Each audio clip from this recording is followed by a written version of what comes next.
आदरणीय बंधुओं, माताओं व मेरी प्यारी बहनों, राधे राधे। आप सभी का हमारे इस YouTube चैनल जीवन की धारा पर बहुत बहुत स्वागत है। बंधुओं, आज हम इस वीडियो में 11 यानी कि एकादशी की कथा कहानी सुनेंगे, जिसे सुनने सुनाने से एकादशी माता व भगवान श्री हरि की कृपा से कंचन सी काया व घर में माया होती है। हर एकादशी के दिन इस कथा कहानी को अवश्य सुनना चाहिए। कथा कहानी सुनने के बाद यदि आप हमारे चैनल पर नए हैं तो कृपया हमारे चैनल को सब्सक्राइब करें, बेल आइकन को प्रेस करें ताकि हमारी वीडियो की नोटिफिकेशन सबसे पहले आप तक पहुंचे। वीडियो को शेयर व लाइक भी जरूर करें। कथा कहानी के अनुसार एक गांव में एक जाट रहता था। जाट की पत्नी मायके गई हुई थी। एक दिन जाट तैयार होकर नए नए कपड़े पहनकर अपनी पत्नी को लेने अपने ससुराल जा रहा था कि एक जगह रास्ते में उसे एक गाय कीचड़ में धसी हुई दिखाई दी। जाट को देखकर गाय ने कहा, भाई मुझे इस कीचड़ से बाहर निकाल दो, तुम्हारा बहुत भला होगा। जाट बोला, नहीं नहीं, मैं तुम्हें नहीं निकाल सकता, मुझे अपनी पत्नी को लेने अपने ससुराल जाना है। तुम कीचड़ में हो, तुम्हें निकालने से मेरे हाथ और कपड़े सब गंदे हो जाएंगे। ऐसा कहकर जाट चलने लगा। गाय ने उससे बहुत मिन्नतें की, परंतु वह नहीं माना। तब गाय ने क्रोध में आकर उसे श्राप दे दिया कि तुझे ससुराल का बहुत चाव हो रहा है ना, जा तू ससुराल जा। लेकिन जैसे ही तू ससुराल में जाकर नहाएगा तो आधा गधा, और जैसे ही भोजन करेगा पूरा गधा बन जाएगा। जाट ने जैसे ही ये बात सुनी वह डर गया। वह वापस गाय के पास जाने को मुड़ा, लेकिन वहां गाय नहीं थी। जाट दुखी हो गया और दुखी मन से ससुराल पहुंचा। ससुराल में सब ने जाट का आदर मान किया। कुछ देर रुकने के बाद जाट की पत्नी ने कहा, काफी दूर से आए हो, नहा लो और फिर भोजन कर लो। जाट कुछ ना बोला। कुछ देर बाद उसके ससुर ने कहा, जमाई जी नहा लो फिर भोजन कर लो। लेकिन जाट ना नहाए और ना ही भोजन करे। उसकी पत्नी ने उससे पूछा, क्या कारण है कि ना आप नहाते हो और ना ही भोजन करते हो। पत्नी के बार बार पूछने पर उसने गाय के श्राप की बात उसे बता दी। वह कहने लगी, बिना नहाए बिना खाए कब तक रहोगे। आप नहाकर भोजन कर लो, जो भगवान की इच्छा होगी वही होगा। लेकिन मैं आपको वचन देती हूँ कि मैं आपका साथ कभी नहीं छोड़ूंगी। पत्नी के कहने पर जाट ने स्नान कर भोजन कर लिया।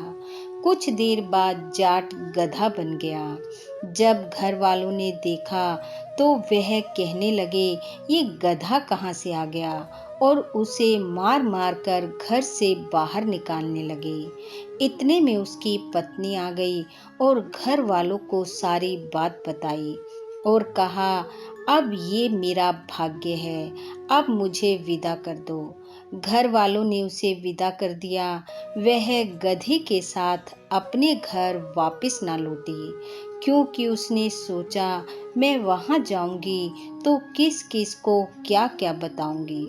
अतः वह उसको साथ लेकर एक झाड़ के नीचे डेरा डालकर वहीं रहने लगी और वहीं रहते हुए मेहनत मजदूरी कर अपना और उसका पेट पालने लगी। वह अपनी कमाई के 12 आने गधे पर खर्च करती और 4 आने खुद पर।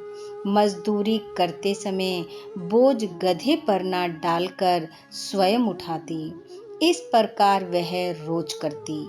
वहाँ की रानी महल की खिड़की से रोज यह दृश्य देखती और सोचती, इसे ऐसा कौन सा दुख है, यह ऐसा क्यों करती है। एक दिन रानी ने अपनी दासी को भेजकर उसे महल में बुलाया और उससे ऐसा करने का कारण पूछा। तब वह कहने लगी, मेरी इस मुश्किल का हल किसी के पास नहीं है। रानी ने कहा, जैसी बात है बताओ, मुझसे जो हो सकेगा मैं तुम्हारी सहायता करूंगी। तब उसने सारी बात रानी को बताई। रानी ने नगर के विद्वान ब्राह्मणों को बुलाकर उनसे इसका उपाय पूछा। ब्राह्मणों ने कहा, जिसने वर्ष भर की एकादशी का व्रत किया हो, वह अपनी एकादशी का पुण्य फल इसे दे दे तो यह पहले जैसा हो जाएगा। पूरे नगर में घोषणा करवा दी कि जो भी वर्ष भर एकादशी का व्रत करता है वह दरबार में आए। घोषणा सुनकर एक बुढ़िया माई दरबार में पहुंची और उसने बताया कि वह वर्ष भर की एकादशी का व्रत करती है। तब राजा और रानी ने बुढ़िया माई से कहा कि तुम अपनी सभी एकादशियों का पुण्य फल इस गधे को दे दो, जिससे कि यह पुनः अपने पहले जैसे रूप में आ जाए। तब बुढ़िया माई ने संकल्प करके कहा कि मैं स्नान करूंगी और मेरे स्नान का जल जब इस पर पड़ेगा तो यह पहले जैसा हो जाएगा।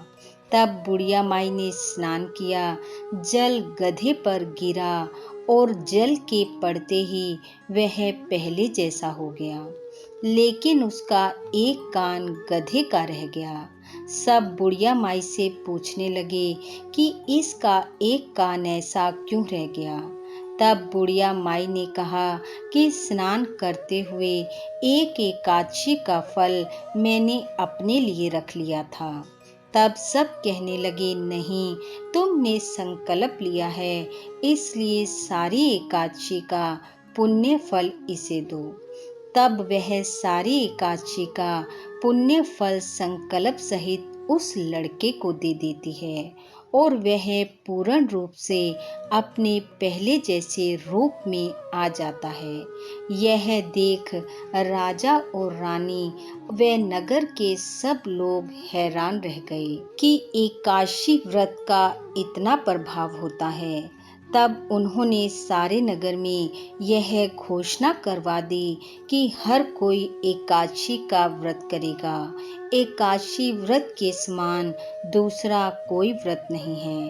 तब राजा रानी ने जाट जाटनी को बहुत सा धन देकर विदा किया। जाट कंचन सी काया और माया को पाकर बहुत प्रसन्न था। हे एकादशी माता, हे भगवान श्री हरि, जैसे आपने जाट और जाटनी को काया और माया दी, वैसी सबको देना। इस कथा कहानी को सुनने वाले सुनाने वाले सब पर अपनी कृपा बरसाना। इन्हीं शुभकामनाओं के साथ आप सबका बहुत बहुत धन्यवाद। राधे राधे।